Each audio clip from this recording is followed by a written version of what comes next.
This place is indeed called Batman's Dead End, and it indeed represents the efforts to change Sao Paulo and make it safer. Once just walking around here was a risky decision. Thousands of tourists have been beaten here, and thousands of mobile phones have been stolen from them. But at one point, graffiti featuring Batman appeared here. The graffiti gradually multiplied, until the area became a massive art installation. Now, it's one of the safest places in Sao Paulo and its calling card. Sao Paulo is absolutely the most populous city not only in Brazil but also in the entire southern hemisphere. This city is an incredibly diverse melting pot of the most varied and diverse people, different nationalities and skin colors. I get approached by both transsexuals and girls. At the same time, Sao Paulo is indeed often referred to as the most dangerous city in Brazil, and in fact there are areas where it's better not to show up at all. Can I perhaps run after the person? He's scratching his ear. It's already in my pocket. The first thing I saw was a crowd of guys snatching a phone from a girl. She was beaten so badly that she ended up in surgery covering her face. There are absolutely no safe places in Brazil. There are more or less. Despite this paradox, Brazil is one of the brightest, most vibrant, and culturally rich, happiest countries in the world, and many Europeans, having come here, incredibly do not leave. You see, when you come to Russia, especially after Brazil, you are immediately overcome by a wave of melancholy, a wave of grayness. But here, everyone is smiling, everyone seems happy. Jesus, I love you. Thank you, you're welcome. But unfortunately, some don't return from Brazil for more unpleasant and unfortunate reasons. A girl was asked to transport some package and it had drugs in it. And now she's sitting in prison, a Ukrainian. Sure. He's in a total panic, look. Oh, and everyone is gathering. And look, they got caught, see? They look so sad. In the city center? This is Housing City Center. The people there, you barely step out of the taxi and it already smells like weed. Football, carnival, and the romance from soap operas. In reality, Brazil is something much deeper and more interesting. And the episode will be all about real life in this amazing country. Subscribe to my YouTube and Instagram, and let's get started. Antônio Fagundes, Fábio Assunção, Regina Duarte, Carolina Dickman, Murilo Benício, Marco Rica, Françoisa Forton, Otávio Augusto, Marcelo Serrado.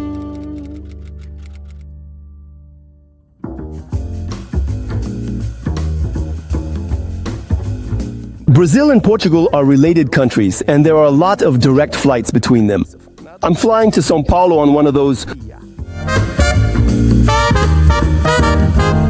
huge airliners fly across the Atlantic. In one row, there are 10 seats right next to each other. They serve food 2 to 3 times, and there's even Wi-Fi on board, though it's paid.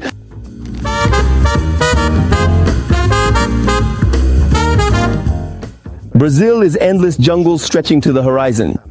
And among these jungles flows the equally endless Amazon.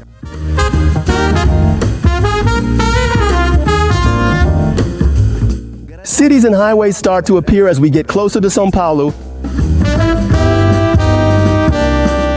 I decided to spend the first night in the city center, and I'm already going with the taxi driver and his little Christmas tree. USA. Closer to the center, the scarier it looks outside, homeless people, and very strange passers-by.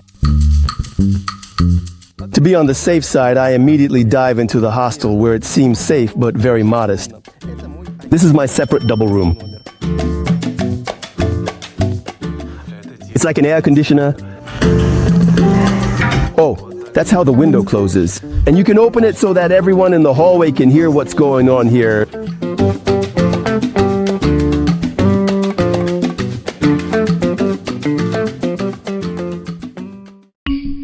As soon as I stepped out of my room in the morning, I was able to see where I had ended up. First of all, it's clear that I woke up one of the first in the neighborhood. People keep sleeping just about everywhere. Right at the busy intersections, right under the feet of those who are already caught up in their important activities. I'm not joking. To earn something and get something to eat, the poor souls are rummaging through the mountains of garbage looking for something valuable. These 3 are already carrying full bags. Some kind of, let's say, goods. And here a guy is sorting through rags, while passers-by look on enviously at his find.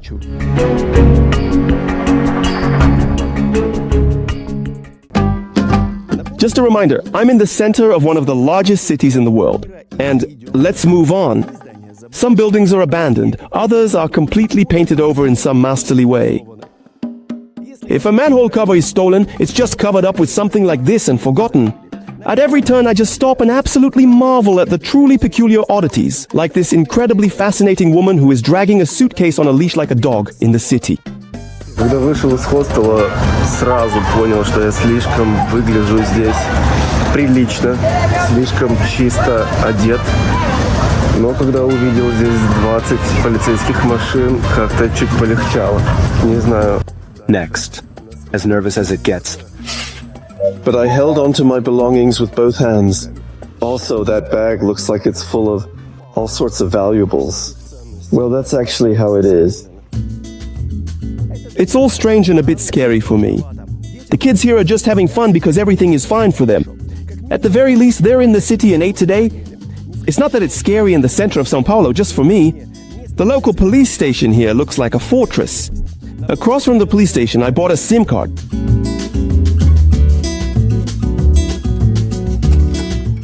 The guy I bought the SIM card from said, "Don't take out your phone here." I was filming something. Absolutely not. Because even despite the police station being right across the street, people are pulling out their phones right in front of him. Yeah, there was a phone and it ran away. Obrigado. Bye-bye. Here he tells me once again to hide my phone, like a complete idiot. Jumping ahead, I'll say that I, as a foreigner, still couldn't activate the SIM card. Even this police officer indeed spent half an hour of his day off, called numerous individuals, but still couldn't help me. A special and unexpected problem for me is the language of communication.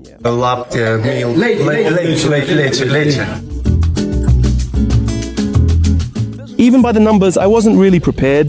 This is how we communicate, just on a piece of paper with a pen. They write numbers to me?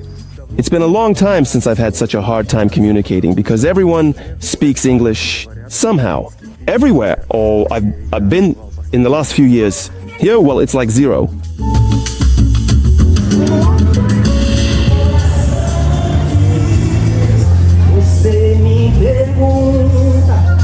The center of Sao Paulo isn't all that sketchy. I just ended up in the part that's not very touristy. This is Paulista, the main avenue of the city. And here I suddenly found myself in the kind of Brazil I had imagined. Here everyone either sings or dances.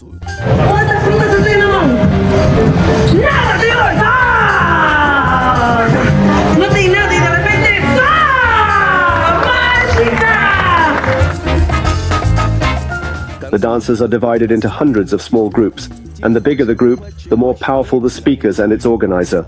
They even brought in a truck with speakers here.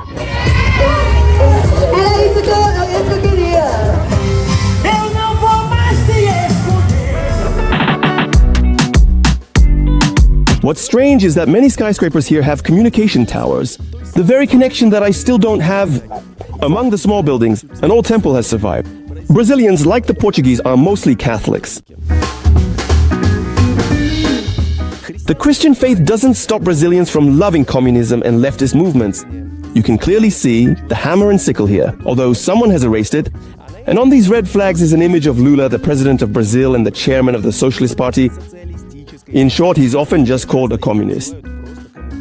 You can also see LGBT flags in Sao Paulo. The piety of Brazilians doesn't interfere with this, and Brazil is one of the most tolerant countries in every sense of the word.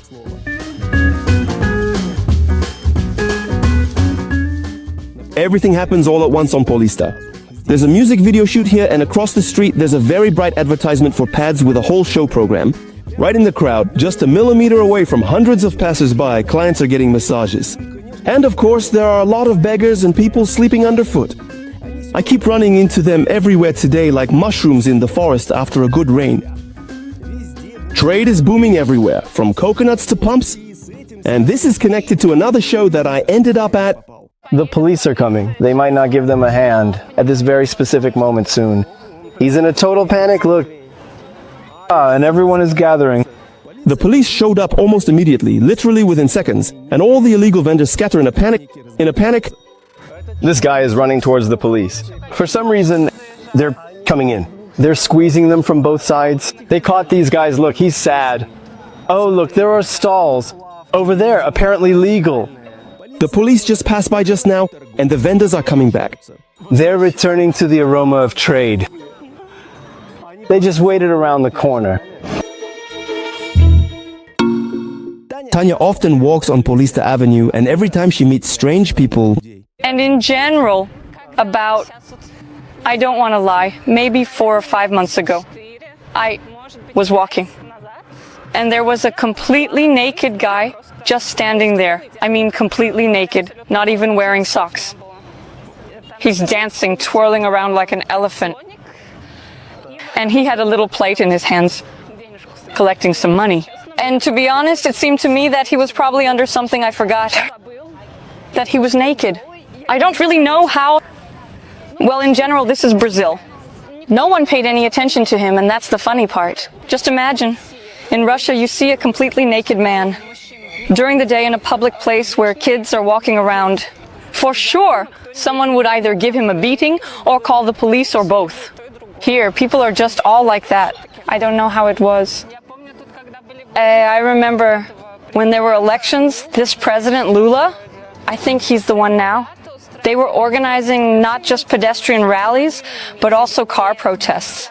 They had this whole line of cars honking, shouting something, waving flags. Could you perhaps please protest against the president too? You can absolutely protest against anyone here. currently there's a campaign against depression here. It's more like a process. Such an informational topic.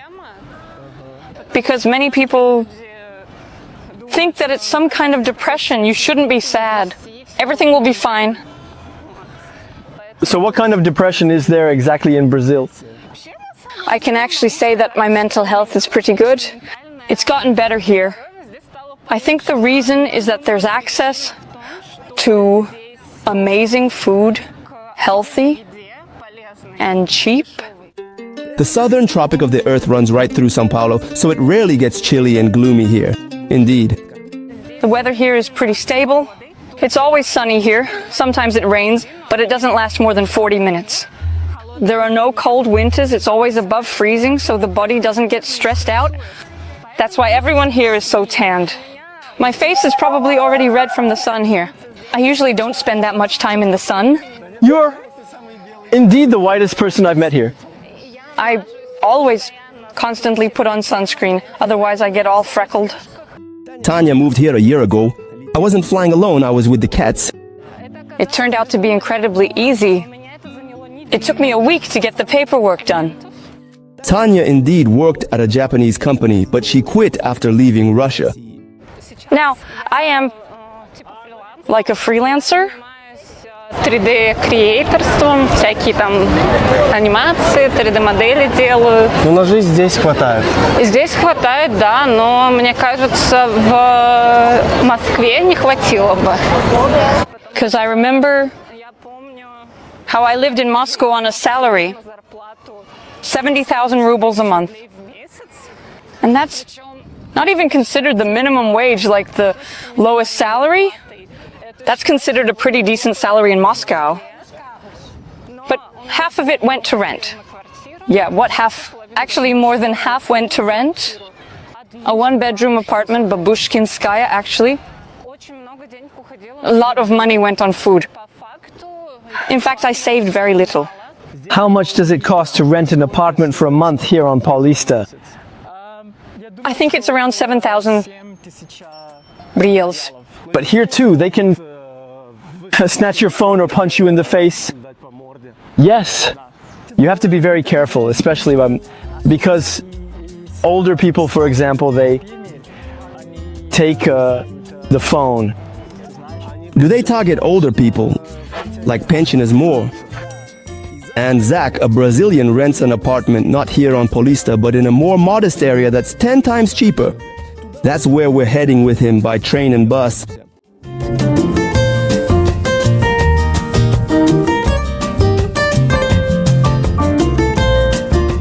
Well, like we're filming now, someone might run up and snatch it away. И убежать? Да.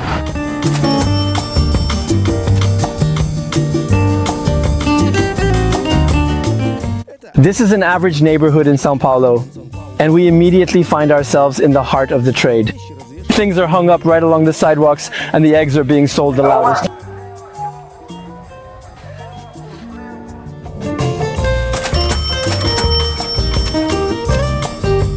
What about fruits? Brazil is definitely a superpower. And on the shelves, there are very bright and inexpensive bombs. The mangoes here are especially good. $50 for a large caliber shell. 4 mangoes, $2.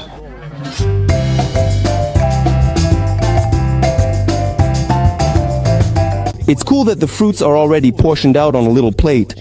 I think they weigh about a kilogram each. There's a supermarket next to the market, but it looks harsh behind the bars.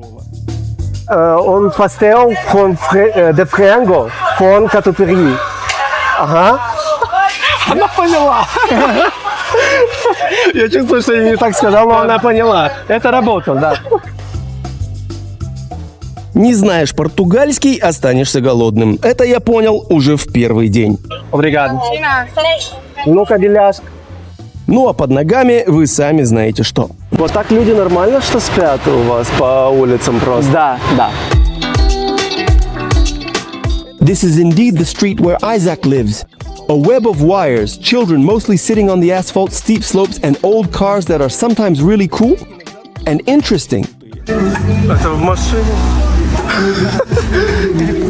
Нифига себе у него сабвуфер.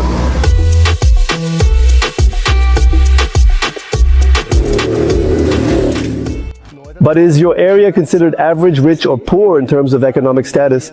How is this area considered? It's poor, to be honest. Poor, but not the poorest. Есть вообще, есть что, фавелы есть, да? Это нет фавела, но это бедный, это простый, потому что это как... A rich area is more like Neris, maybe in the central area, perhaps in the city center. But these people, what do they do for work, for example? They're probably sellers. Mostly the sellers live here, right? And everyone sells something, really. Or for example, they work in shopping.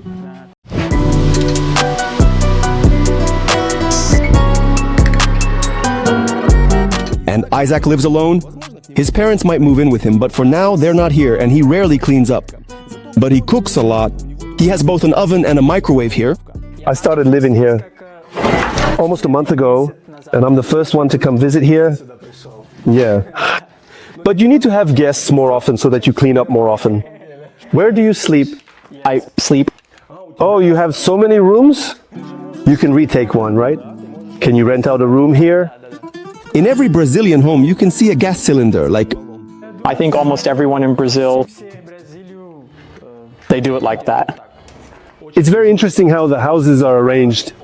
We probably only see something like this in resorts, where the construction is as chaotic as possible. Everything is just kind of unpredictable. I went around the corner to a door, climbed up a narrow staircase, went up to a door, and there are 3 or 4 more steps on the right and a door on the left. So one floor is half a meter higher on the left than on the right. And whether they even consider it a floor is unclear. It's all very chaotic. And this chaos is especially visible on the slopes where rebar sticks out from the corners of every house on the roof. They do this in case they need to add another 10 floors on top. You can attach it there and lift it up further. Up. That's why there's all this mess. But I can get limes right from the balcony, and papaya grows just a few meters away. Isaac pays only $140 every single month for a pretty big apartment. Здесь, в São Paulo, если ты хочешь жить рядом с станцией, это очень-очень дорого. Ты знаешь? Потому что это очень удобнее жить рядом с станцией. Isaac moved to Sao Paulo a year and a half ago from the city of Natal in the north of Brazil. There are beautiful beaches there, but it's hard to make a living. But why did you move? Because I just wanted a better job. Здесь они платят лучше обычно. Also, Isaac loves foreign languages, and it's easier to meet foreigners in Sao Paulo. Why do you speak Russian so well? I can't find people here who speak English, but you speak Russian very well. Oh, yes. I started studying at the beginning of the quarantine. I had a lot of free time. I started talking to more Russian people online, and I decided to learn more. Why Russian? I like it. I don't know why. Friendship, name, and with Russian people. Isaac has a few Russian-speaking acquaintances. How did you meet Russians? Online, and also here in Brazil. There are many. Here in Sao Paulo. Yes. Language meetups. Basically, Sao Paulo looks not very neat and poor, but still it is a huge metropolis and districts. You can find people of any status here. Can we say that Sao Paulo is something like the Brazilian Moscow? Yes, of course, it's not just in Brazil, it's the largest in Latin America and the wealthiest in Brazil. And so besides, for example, graffiti and some favelas, there are also a lot of very rich people here who are the wealthiest in Brazil. I have an acquaintance who lives in a condominium with 19 high-rises. It's enclosed by a separate area. Even Uber can't get in there unless they check the documents and the trunks and confirm that it's really him. Because there's a city within a city there. Many luxurious and tall, expensive buildings have numerous helipads on the roof. And many residents of the building don't even come down to the ground, so to speak, but fly to work by helicopter. There's a helicopter taxi service. And for reasons, Sao Paulo is the second city in the world by the number of helipads. It comes second as to New York. Sao Paulo, since it is undoubtedly the richest state, naturally it has the highest salaries. Accordingly, all the largest banks, corporations, and companies are located here. The only thing they have to do is they armor their cars. I know this because I have a close family friend who, after someone attempted to get into their car at a busy traffic light, decided to armor all of their cars for safety reasons. Oksana is married to a Brazilian and has lived in Brazil for over 4 years. She conducted tours both here and in her homeland. I never thought I would ever end up in Brazil. Gustavo Popop, my husband, and I met in 2018 in Irkutsk. He was there with a Brazilian group. По Трансибу, и мы там с ним познакомились, в Иркутске встретились. And then from 2018 to 2019, I flew to visit for New Year's to see my family and friends. He invited me to Rio de Janeiro. When I arrived here, everything was at zero for me. I didn't know the language at all. Finding a job without knowing the language, especially during the pandemic, was difficult. So I was stressed. Naturally, I was fully dependent on Gustavo. The atmosphere in Brazilian families is completely different. The mentalities are very different from Russian ones. They haven't had such a clear division for a long time. Man and woman. Here, people don't necessarily have to get formally and legally married. It doesn't mean anything to them in their lives. Although, if you've been living with someone for a year and a half, you can officially declare that you are husband and wife and claim all of this legally. Modern women are very independent. Men don't feel that they owe anything to women. Many girls complain that the mentality is completely different. Completely different, and I think it's not easy for everyone, but many Russian girls here get married. As one acquaintance put it, who has been here for 10 years, are you all marrying taxi drivers? So the complexity lies in the fact that they become dependent. Yes, meaning the man earns a little, many immediately have children. Yes, so they are on maternity leave, but there is no such thing as extended maternity leave here. It's only 3 months and then back to work. If she doesn't know the language and doesn't have a job, she stays at home with the child. For these reasons, there are a lot of divorces.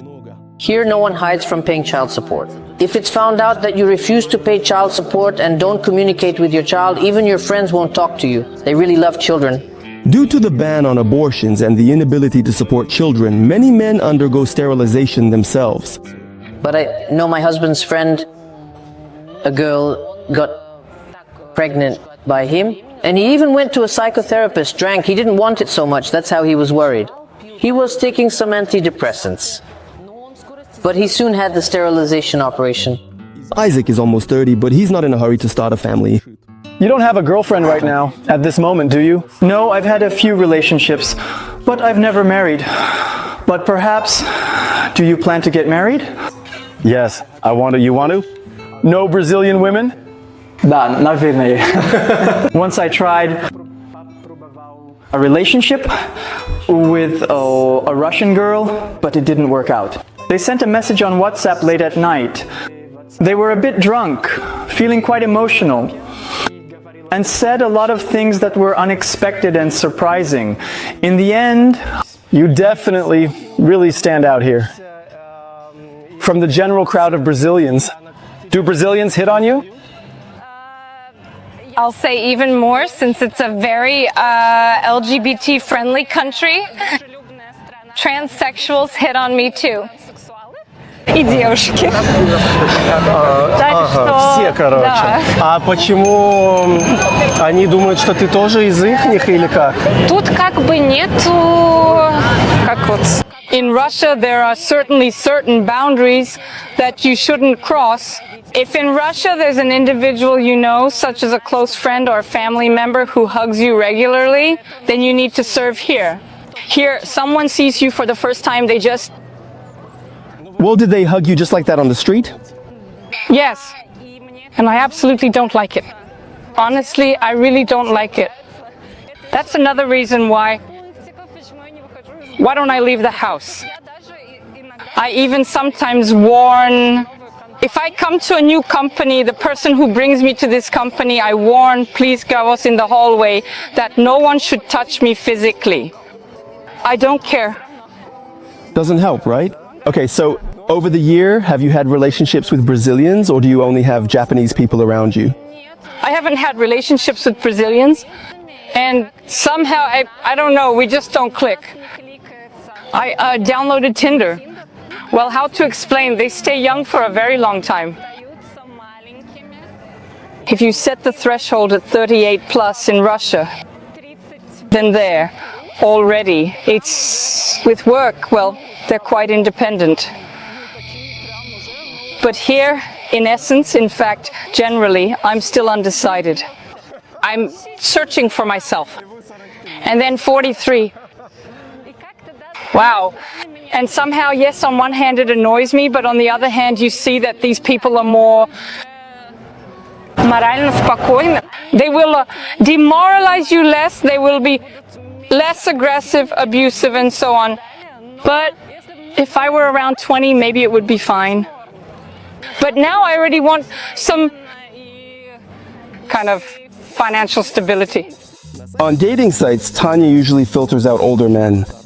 У меня стоит 38, 60. Find any without their mom already? I do come across them, but I don't know. Somehow, probably I just don't need a relationship for now. According to Tanya's observations, not all Brazilians are used to treating women. They ask, you know, like 50-50 or something like that, or should I pay? Но если получается так... What did you say you should pay? This person will only invite you to McDonald's, somewhere like that. When they meet among themselves, does the guy pay, or is it often 50-50 according to the Jewish scheme? As a rule, the guy. In Russia, a man can invite a girl. And there, well, I don't know, like, well, an average normal one, well, a decent guy. You're just a millionaire? No wonder Brazilians aren't so generous on dates. Millions of them simply have nowhere to sleep, and the streets nowhere are full of homeless people. Well, do you not go out at all in the evenings, or what? Одна нет. Я не выхожу одна. Если есть парни...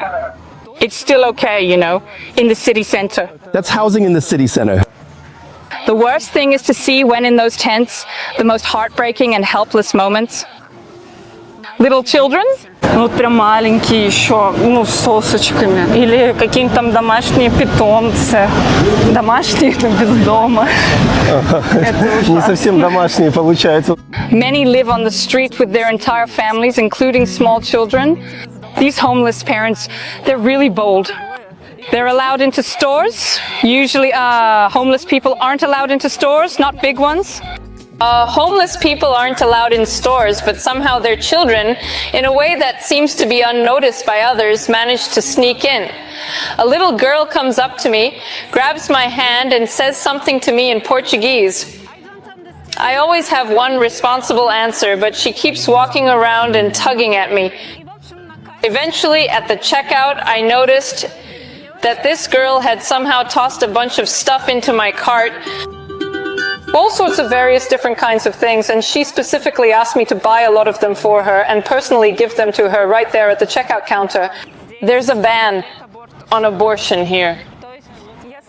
So if they end up with a pregnancy, but they don't have the means to raise a child, they can't even get an abortion?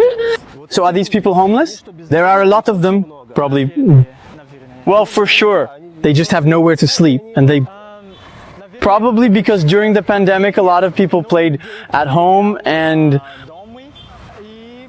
it could be a lot because of drugs. Well, these are the kinds of people.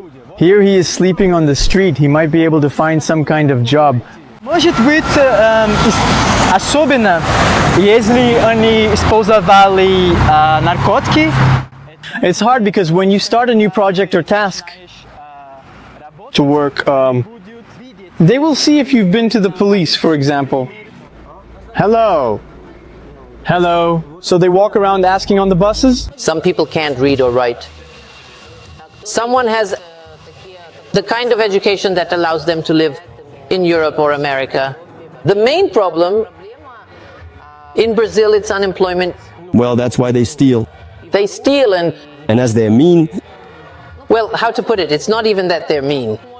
Well, how can a predator, like for example, a predatory animal harm? according to Oksana, such a huge gap between the poor and the rich has remained since the times of slavery. Many Brazilians are descendants of slaves. And then it was only in 1828 that they were freed. But where would they go? They again went to work on their own.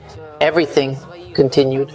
Everything continued, yes. And while some got an education, some managed to break free from that bottom. But the majority still don't have an apartment. Gradually, the homeless and the gangsters took over the city center. People were moving out. They couldn't sell their apartments in time. They even occupied houses. And they lived there. They were breaking windows and climbing in.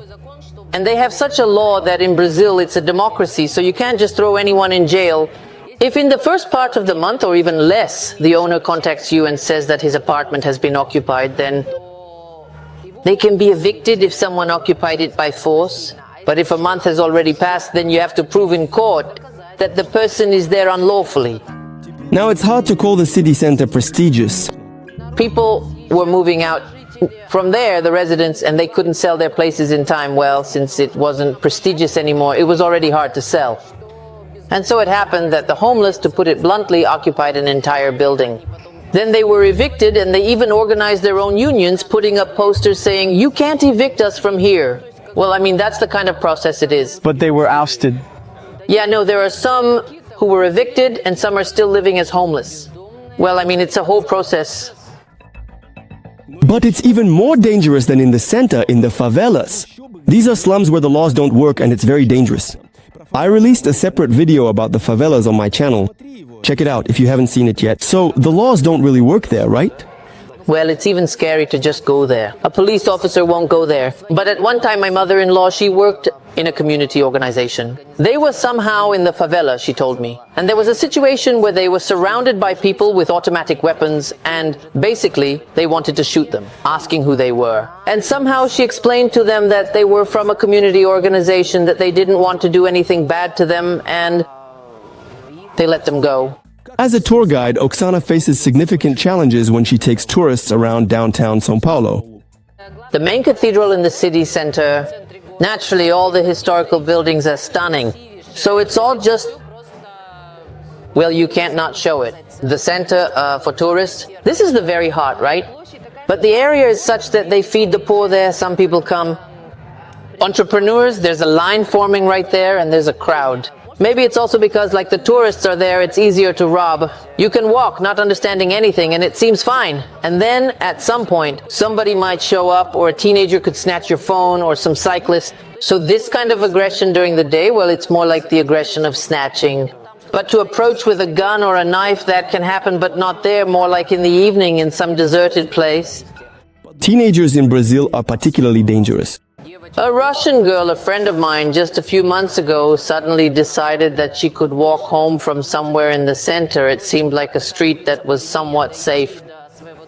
They snatched her phone, and she just instinctively tried to protect herself with her hand. In the end, she was beaten up so badly that she had to lie in surgery getting her face stitched up. It's common here that if there's any violence, it's better to just give in and not resist. There in Brazil, there are no safe places. There are more or less safe places, but at night, if you're walking somewhere, you can run into anything. There's no point in looking for stolen things. How many stories we've heard about phones being snatched? They couldn't find them, then those phones. Yeah, and if it's in Rio, in the favelas, no one is going to go there. I don't know how much money they need to be paid. It shows exactly where. In the favela on Gorete, who doesn't go there? But it can be dangerous on the bus. Something might happen on the bus. Punk. Nope. Usually not. Only if there are a lot of people and they can pickpocket you. And maybe someone will get into your bag. My friend, they stole 2 on this street. So he had 2 phones stolen. He looks a bit weak maybe. He looks weak, so they tend to pick on people like him more often. Yeah, I think so. So for example, my phone was stolen. Can I run after the person, run and take it back? Or is it better not to? If he doesn't have a gun, he might have a weapon. Yeah, because sometimes they have it. Oh, sometimes they don't. When I came here, for example, I was indeed really frightened. Well, I don't know, I was scared at night. I thought that someone, damn it, broke into my apartment. And at the same time, in Russia, you're not scared because you have this kind of iron door. And I'm not talking about where the house is, but about your door, the iron door of your apartment. Here the doors are, damn it, plastic. You really want to, you'll kick her out. I listen to myself and I think, oh my God, I'm the most unsuitable person for Brazil. I've never been to the carnivals. I slept on the street at least once on a cardboard box. Well, if there weren't any in Brazil... I'm physically in Brazil, but in spirit and mind, I'm probably not really here at the moment. Right now, in my heart, in Japan, I feel amazing. In Russia, there's really anxiety. Here, there's anxiety, but there's no anxiety there. But here, I still have less anxiety than in Russia. Well, you see, you say that you're scared to go out here when it gets dark. And still, do you think it's more comfortable here than in Russia? Did you go out for a walk in the evening in Russia? In Russia, it just depends on the area. But here in Brazil, it's scary everywhere. It's such an anti-privilege. People with vaginas, so to speak. When we were arranging the meeting, you said, only when it's light. I don't go out at all after dark. Why? Because it's scary. In fact, there are a lot of... It's on these little ones, not on actual bikes, but on mopeds. And they just ride around like that, in a very sneaky manner. And you won't even notice how they take absolutely everything that looks expensive off you. I've had some attempts, but I nipped it all in the bud immediately. So, there's this one little trick. If you see that a dangerous situation is brewing with a guy on a moped, you need to grab your things very openly and cautiously like this, without hesitation. He understands you're holding it. True.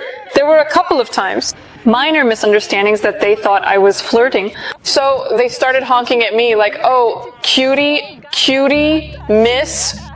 Brazilian habits certainly stick with Tanya, even when she's back home. By the way, I had this thing with a friend in Moscow. He had bags in his hands and he asked me, Tanya, can you check what time the store closes on Google Maps or Yandex Maps? And I say, we'll go in nicely now. To some store. I look at him and he's like, why are we going to the store? I said, well, so that my phone doesn't get stolen. He's like, what, are you crazy? That's you in Russia. I picked up a Brazilian habit. Favelas and upscale neighborhoods are often in close proximity, right next to each other. We were living in another apartment which was close to the favelas. So it was safe by itself. I remember that too. It was safe. But you couldn't just walk around on the street like here because there are certain people there who like your phone. I had a prejudice about safety in Brazil. Why was that? Because when we arrived on the first day, we were driving in a car, and that area with the favelas was really, really close. And the first thing I saw was a bunch of guys, I don't know, around 13 or 15 years old. They took the phone away from the girl. That was my very first impression. How they all jumped on her, taking her stuff. She's Brazilian. Overall, my first impression was that it wasn't safe here because someone could take your phone. In my homeland, it's very, very dangerous right now, too. Constant air alerts, constant danger from rocket attacks. But it has always been safe. In terms of low crime, no one will ever take your phone or cash from you. Absolutely, indeed. Vita lives with her son behind these gates in a nice residential complex. There's a gym and shower, toilet, and a spa I've never been to. Why, by the way? Because I came from Ukraine, where there was no electricity. There were days without mobile internet. There were really tough days. When we sat in complete darkness, it could last for 5 days. And for me, it still feels a bit too fancy to go to the spa. Here, an apartment costs from $1,300 and up, so the rental is set up so that the number of bedrooms matches the number of bathrooms. So, there are 2 bedrooms and 2 bathrooms, and there are 3 bedrooms and 3 bathrooms there.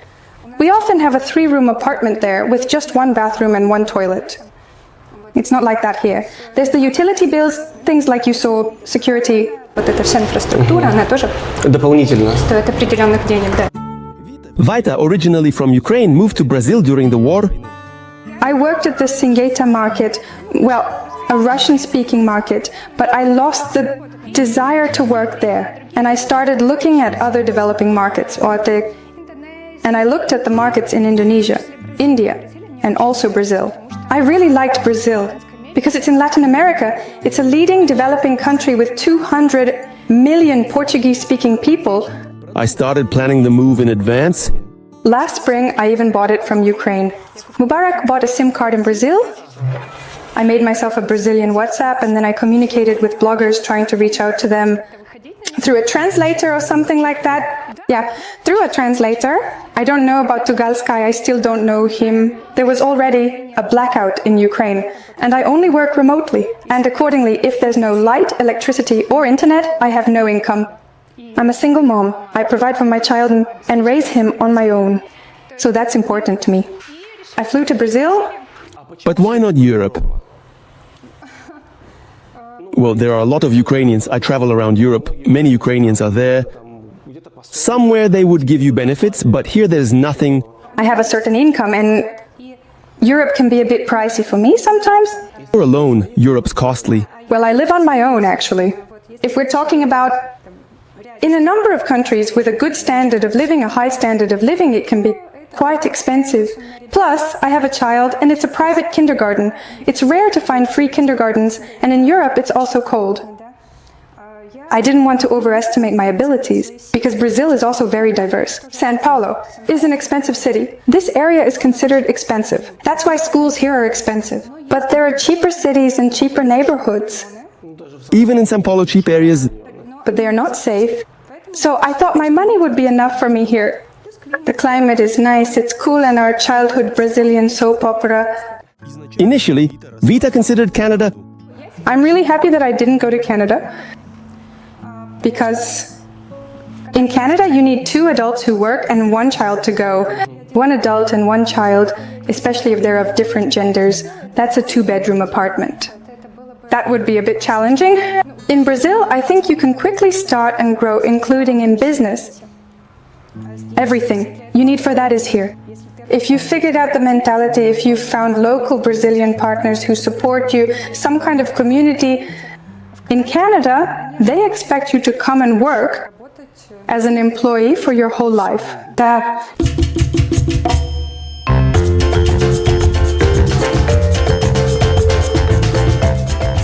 These are such vibrant stations in Sao Paulo.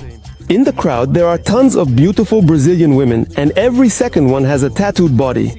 As always, something isn't working for me. This time, the bank card works only every other time.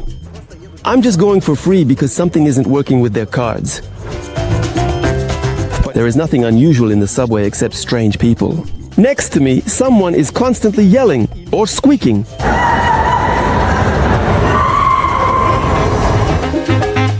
It's unusual to see police in bulletproof vests in the train. They probably don't just wear them in the heat for no reason. I emerge from the subway in city and jungle simultaneously. The roads and skyscrapers are tightly intertwined with dense trees. Here I am walking to the art district, but on the way, instead of art, there are homeless people and pigeons pecking at the trash. Right here, school kids are waiting for the bus at the stop.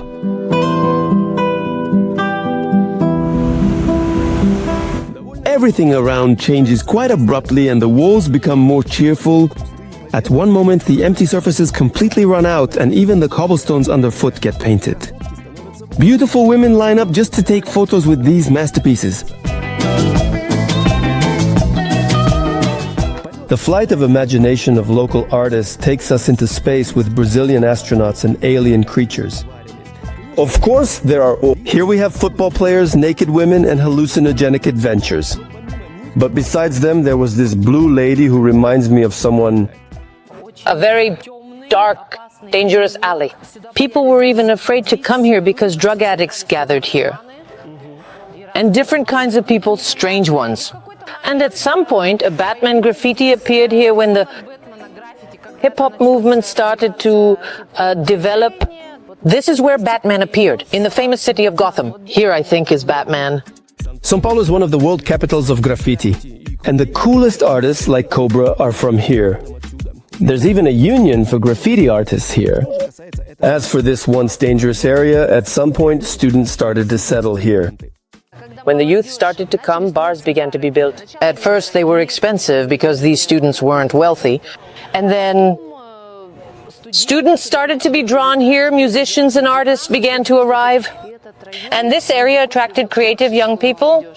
И в итоге потом еще он стал не просто дешевым, а наоборот уже стали приезжать более известные художники, архитекторы, музыканты. And this area has become more expensive now. By the way, there's a bat over there. There was Cobra's workshop there. He's one of the most famous graffiti artists. And even the Moscow City Hall invited him at one point to create a graffiti. Maya Plisetskaya, 150 square meters. Here, not far from this place, they killed musician Villa Negra. His friends painted the entire alley black one night. But literally within 2-3 months, the graffiti artists gathered and restored it. So all these works here, they're absolutely all fresh. Cool. But I still remember which city I'm in and try to stay alert. Some alleys here, even though they're bright, are still quite unsettling. I must be going crazy because I allowed myself to walk more than 5 meters away, a paz in Sao Paulo, from my technique, from my wallet, and from all my belongings. But here, under Batman's protection, it seems to be possible because people walk around shining their phones completely fearless. Besides Batman, they also honor Bob Marley and his ganja-related passions.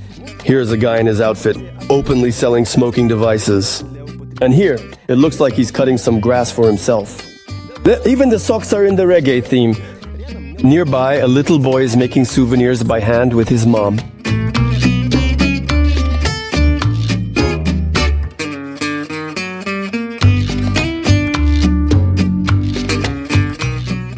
They even bring juice and other drinks as though it's in a spray can. Brazilians love to party. You wouldn't say it by looking at this abandoned disco bus, but in the Batman's dead end area, there are places to hang out. Oksana lives right by the clubs. In general, the nightlife is just like that here. There are over 100 restaurants in this area. And the nightlife starts on Thursday and goes non-stop. They somehow manage to stay up from Friday evening until Monday. Don't go to bed at all. I even live here in this area, so when I came here before the pandemic, I couldn't sleep at all. Until morning? I asked my husband, how do you even live here? He says, well, I bought an apartment here 25 years ago. I liked it, I was young, I enjoyed all of it. Well, now there's nowhere to go, is there? I have a hunch about how they can stay awake for 3 days. And it's not the alcohol that's here. Тоже много. Alcohol, wine, white, red, there is Argentinian, Chilean, inexpensive.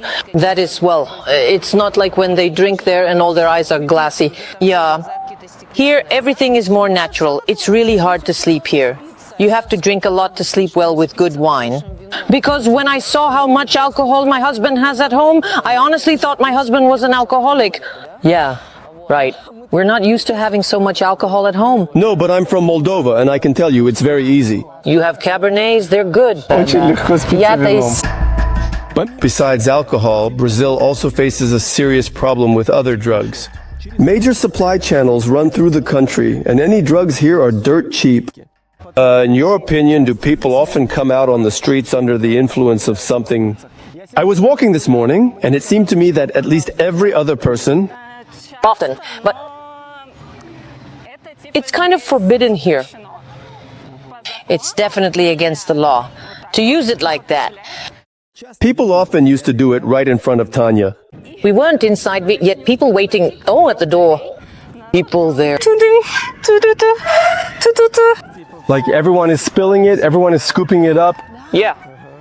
And you can smell it there. You haven't had a chance to get out of the taxi, and it already smells like weed. Many people fly to Brazil to make some money by transporting illegal substances. It often ends badly. One girl was asked to transport something in a package, and there were drugs inside. And now she's sitting in prison, a Ukrainian. Wow. Yeah, right. And the Ukrainian community go there to help this girl. Но вытащить они никак не могут уже. So here in the neighborhood, is it really that someone will come up and offer you drugs? Yeah, but I don't use drugs. I don't really know how to find it. At least here, but I'm sure that they're on a street like that. If you ask, where can I definitely find drugs in that area? Of course, someone will... I say, there's no legalization, but many here smoke marijuana. And it's like, our bohemian creators where musicians love it, they really get into it. And that's why you can often find it here. To smell that scent of marijuana.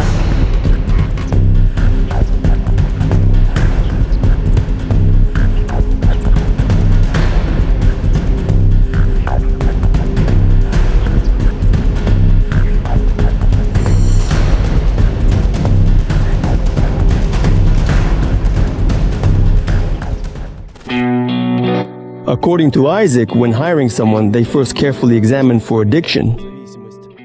Let's say this drug addict finds some job, the simplest one.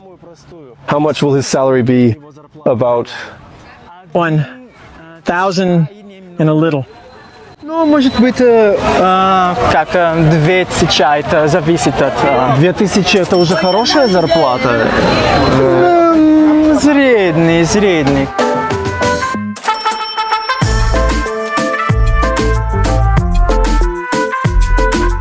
As for prices in Sao Paulo, like everywhere, there's a big range. Here I am eating at a cafe in a nice neighborhood, and this guy just sat down right by my window to make some money, cleaning shoes.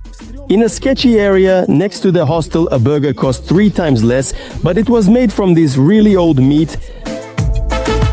I posted many of these small funny moments from my trip to Brazil on my Instagram and attached them to the highlights. There are all my other interesting travels there, and every day I try to upload something to my stories from wherever I am right now. Come on and subscribe. It's Vova Karmanov.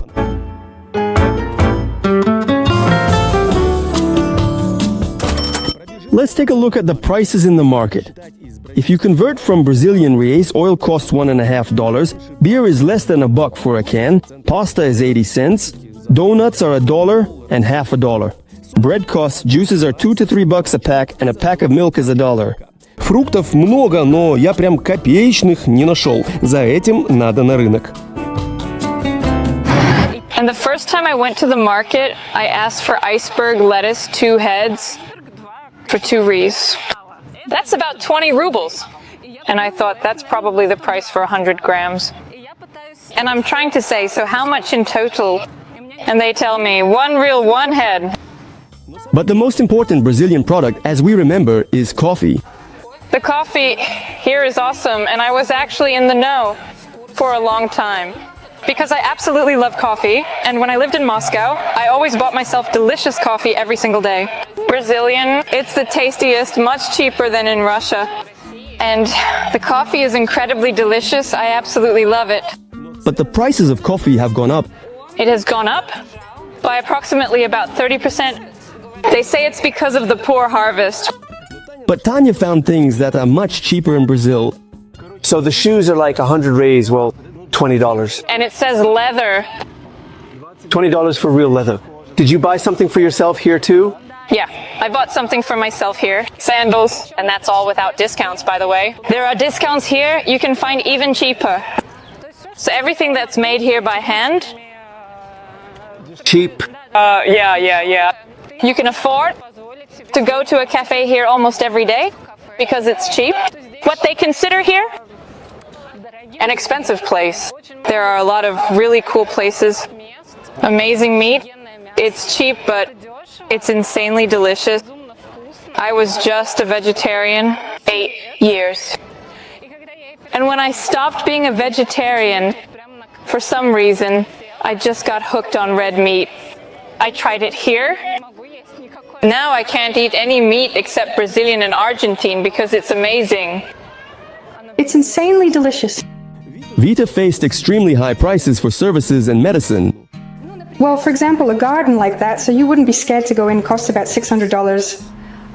For example, I got a manicure for 200 reais, and it came off on the very first day. I was treating my nails there for another 2 months. I'm afraid to do my hair because I'll end up going bald. We also went to the dentist to treat some issues that we couldn't finish because of the blackout. They told us 4,000 reais, signed the contract. That's how it is. At first, newcomers overpay everywhere. It often turned out that... Is it because of how you look? A markup? Oh, of course. I will say that Brazilians are the kindest and most benevolent people. The people I saw. Everyone came up to me, "You are from Ukraine, how can I help? Write down my number." But when I just arrived, both as a tourist and not as a tourist, as foreigners usually do, especially from the CIS, they take out the 14th Promo Max, turn on the translator, and look at the seller like that, and dictate something. Voice translator. And they see that you're not the poorest person in the world. So they can add a markup for you. And on the very first day, we arrived and went out onto the street. We went into some small shops and they sold us a Kinder Surprise, a regular egg, and some little cookie for 60 reais. It's very expensive. It turned out that the manicure actually cost 40 reais. They charged 200 our garden. When I talked to them about how much it would cost, I thought it would be 3,000 reais plus another 3,000 reais. Different fees. Then I get new bills every day. Another 750 reais, another 750 reais, more. I looked, I've already paid $1,200. They keep coming and coming, and my tuition has been paid since February. Then at the end, they send me the bill for January. We negotiated with them for about 2 weeks that I wouldn't pay for January because we didn't attend or study in January. So it's kind of all of that. That's all. They also sort of, well, see that you're paying and start adding the maximum. Or with the dentist too. We arrived and they sent me a contract for 4,000, and there was also this tricky button to sign the contract. You click the button, the link, and it somehow automatically means you agree to those terms. But I didn't sign anything. Well, I sign it, pay now, and maybe we'll treat you someday. In the end, did you figure things out? I didn't work with them. At the same time, it's really hard to find a good job. In Brazil, the salaries are low. A person with a higher education who knows English can earn 3,000 to 4,000 reais in Sao Paulo. Well, there are, of course, in different niches, you know. Lawyers, dentists, yeah, they earn well. In college, I don't know, some secretary earns 3,000 reais. I have a friend who works and she earns 3,000 reais. For these reasons, Vita continues to work for herself in the field of marketing and social media. I thought everything here was so backward and bad, but no, everything works here. Every store has its own delivery. There are over 1,000 bloggers with 1 million followers on Instagram. It's many bloggers with many followers, that means a lot. More exist. This, America, the USA. Isaac works as an administrator in a nice hotel in the city center and is happy with his salary even though he refused to say what it is. My salary isn't very high. It's like normal. I prefer not to say, people don't like to talk about it, like, oh, my salary is this. It's not common in Brazil. This is an awkward question. Who are the clients? Is it mostly Brazilians or foreigners? Most are Brazilians, but there are many foreigners, but it's everywhere. Russian, honestly, is very rare. It's more like maybe an American from Canada. And how much does a night cost in your hotel? 400 ночь, или может быть 700. 700. 700, да. I was only able to find a good job thanks to my language skills. The overwhelming majority of Brazilians only speak Portuguese. Tell me about Brazil and Portugal. Do you speak the same language or are there differences? There are a few differences. And how do Brazilians feel about Portuguese? Brazil used to be a colony of Portugal. How do they feel now? How do Brazilians feel about the Portuguese? For me, it's good. I don't think the Brazilians have... There's no problem if you're Russian, if you're American. Even though Portuguese is the dominant language in Sao Paulo, the city is incredibly diverse. Moreover, the Portuguese are not in the majority here. Among the largest groups are 1 million Arabs, 3 million Africans, 3 million Portuguese, and a whole 6 million Italians. It's even more than in Rome or Milan. The waves of migration to Brazil have never stopped, and for example, one result of this was this subway station, built with the help of Armenian migrants. Another large ethnic group in Sao Paulo is the Japanese. There are 300,000 of them here, and Tanya is connected to the Japanese community. Why exactly do you have so many Japanese friends here in this place? Because I worked in Japanese companies in 2 of them. I speak Japanese, and I generally like all of this. Japanese culture, and mostly all my acquaintances here are pure-blooded Japanese who were born in Brazil. Isaka has Portuguese roots. Can you tell by someone's face if they're Portuguese or Brazilian? By their face? Oh, no. When they say it's Portuguese, there's no such thing as slightly different skin colors. No, but there's a Brazilian one that seems to be from you. For example, especially... So people who want to leave Brazil, where do they usually go?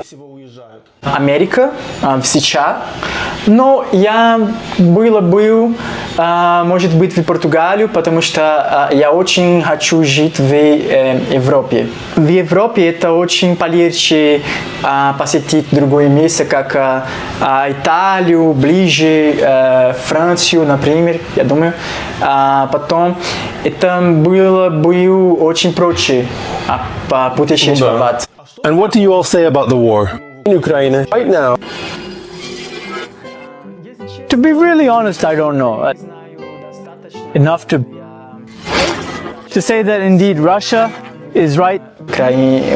Украина правильно или нет, но я только думаю, что население нет виновны, как если Путин, если Зеленский делают так или так, это население не виновны.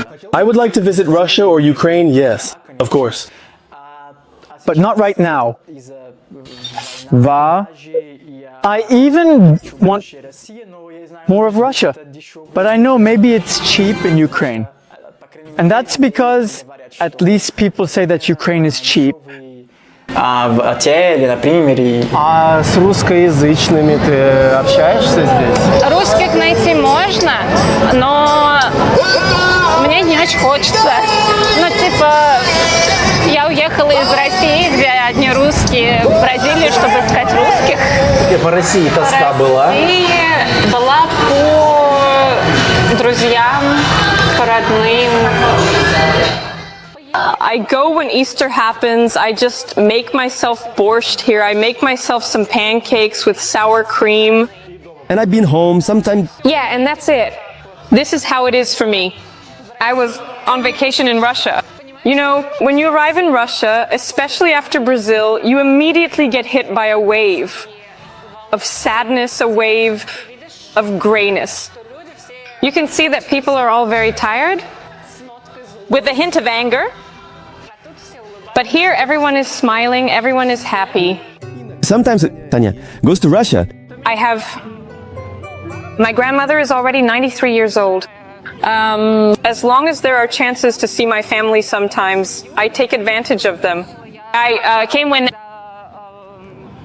in myself to my hometown. Right at the airport, we just stepped out. They suit us. The police, they say like health, I wish you little documents. And everything fell apart for me. I thought, that's it, they were waiting for me.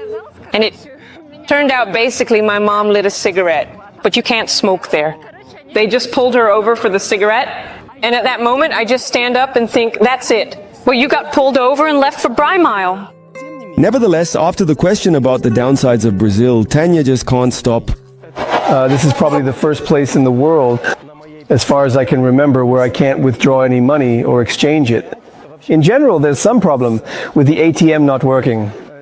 All the exchange offices are closed on Sundays. Is it normal that something isn't working here in Brazil? Let me put it this way. If something actually works here, that is already considered a big win. Can't remember having this in Moscow. The power was constantly going out. It's just a regular thing. Here that they'll cut the power once a couple of times a week. You make an appointment somewhere, I don't know, with the hairdresser. You'll always be waiting here. It doesn't matter how early you made an appointment, and the healthcare system is a complete mess. To put it briefly, they have a system where you pay for insurance once a month, but you need to make an appointment with the doctor 30 days in advance. So basically, when you just buy the insurance, you can't use it. And okay, that's that.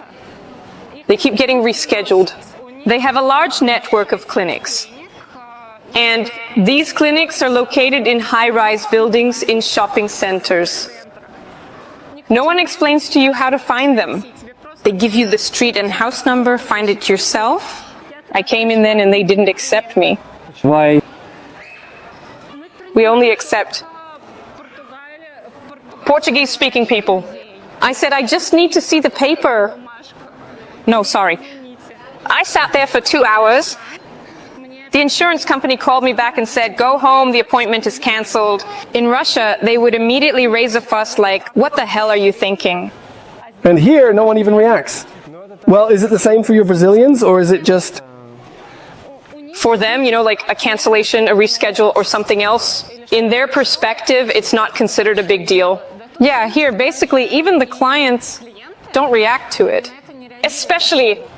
Like, well, in another month? Yes. I just didn't have anything planned for the next month. Yes. In terms of taxis and deliveries, Tanya is also unhappy. But you see, people here don't need much more than that.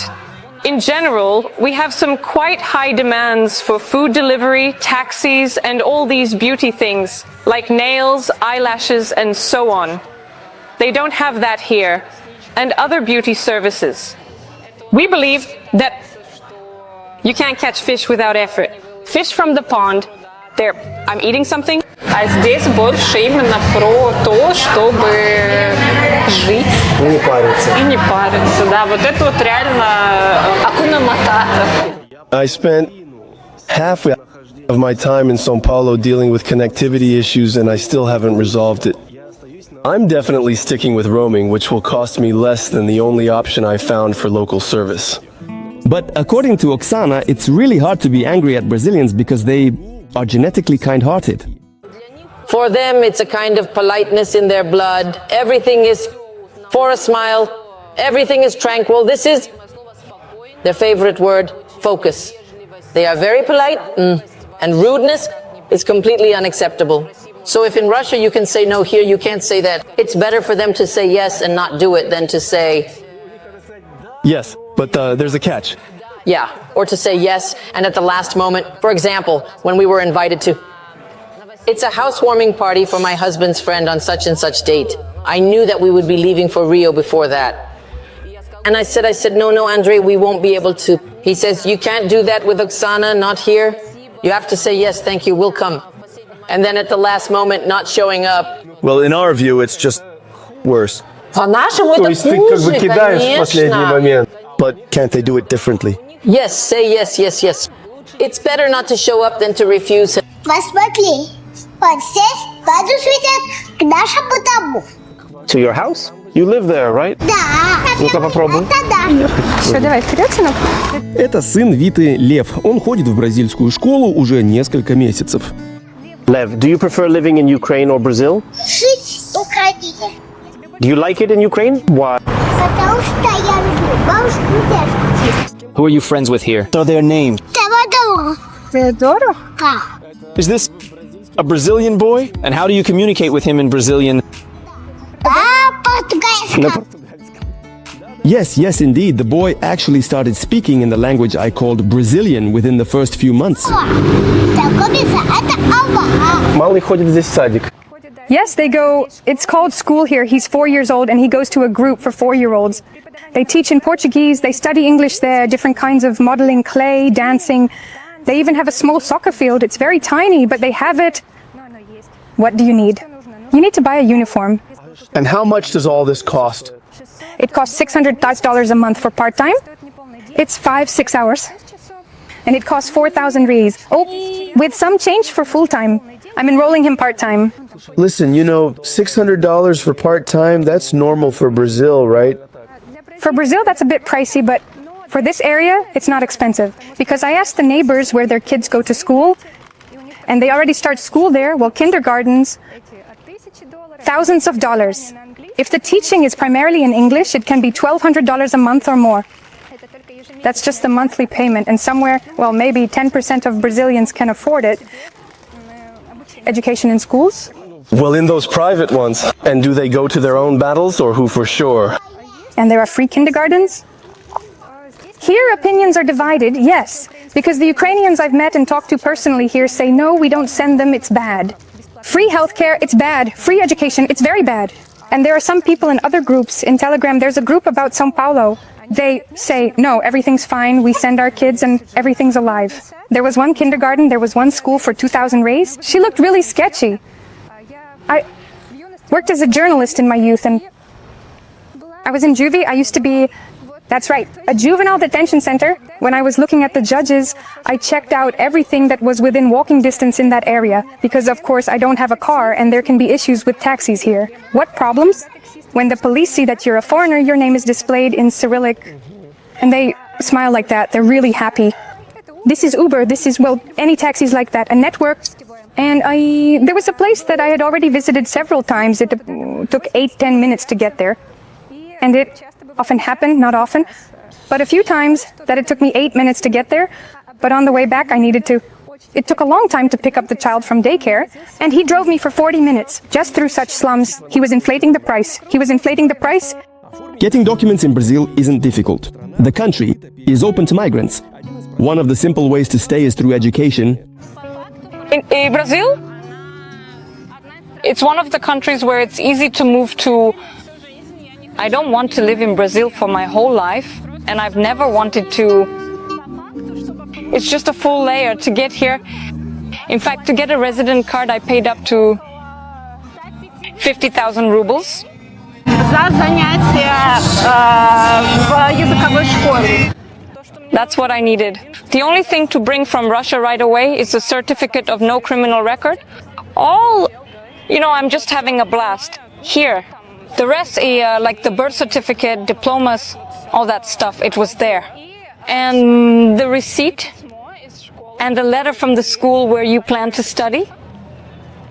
You submit all of that. And they issue you a residency for a year, if you plan to extend. Your stay in Brazil, you ask the same school where you studied for another letter, saying what a great student you are, and that you haven't missed a single class. Good job, and that you'll continue studying. There isn't really a visa here. Well, at least it doesn't say that I'm a student or anything like that. It just says resident. Brazil helps refugees in various ways, however, mostly just with paperwork. The only thing that's free is the Ukrainian community. We meet twice a week. They offer us Portuguese language courses. So are you still planning on going to Japan? It's pricier there. If you still have the same remote work, will you be able to handle it? In fact, it's a big myth that it's more expensive there. Ask any Japanese person from Tokyo who has been to Moscow. He will say that it's more expensive in Moscow. And that's really true. It's more expensive in Moscow than in Tokyo. And only now, for the first time in 40 years, they are experiencing inflation. For the first time, they had deflation. On the contrary, all their prices were going down. I'll let you in on a little secret. By the time the video is released, Tanya is already in Japan, where she plans to live further. Vita is currently living in the north of Brazil, but she wants to return to Sao Paulo.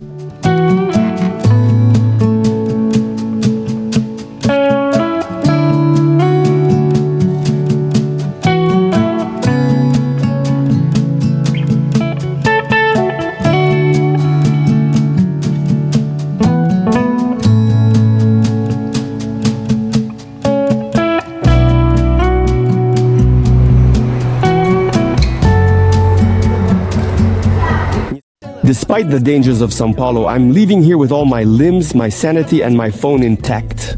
20 million people stay here to have fun, dance, drink, fall in love, and, if they're lucky, live in cleanliness. Brazil will always remain in my heart and on my channel. Subscribe on YouTube and Instagram. Vova Karmanov is everywhere. Goodbye!